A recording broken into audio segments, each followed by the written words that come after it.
నియోజకవర్గంలో ప్రజలు వారి సమస్యలను నేరుగా తమ దృష్టికి తెస్తే సమస్య పరిష్కరించే విధంగా అధికారుల సమక్షంలో చర్యలు చేపడతామని శ్రీకాకుళం శాసనసభ్యులు గోడిశేఖర్ అన్నారు. 27/6/2025 శుక్రవారం స్థానిక ఎంఆర్ఓ కార్యాలయంలో ప్రజా దర్బార్ నిర్వహించారు. శ్రీకాకుళ పట్టణంలోని ప్రజలు నేరుగా వచ్చి తమ సమస్యలను విన్నవించుకున్నారు. ఈ సందర్భంగా ఎమ్మెల్యే మాట్లాడుతూ ప్రజలు సమస్యలు తమ దృష్టికి తీసుకొస్తే సంబంధిత అధికారులు సంప్రదించి సమస్య పరిష్కరించే దిశగా ప్రయత్నాలు చేస్తామని ప్రజలు ఈ అవకాశాన్ని సద్వినియోగం చేసుకోవాలని తెలిపారు.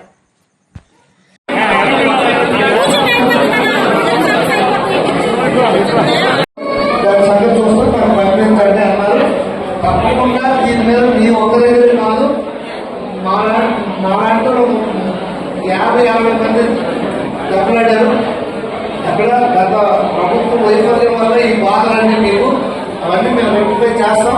మీరు వదిలి కాబట్టి వాళ్ళు వస్తే అందరూ ప్రతినిధించండి, తిరగబడండి, పర్వాలేదు, దెబ్బలాడు అట్లాడొద్దు, తిరగబడండి. మాకు ప్రభుత్వమే చూసుకోవాలి, మాకు సంబంధం లేదు, మేము ఎంత కట్టాలో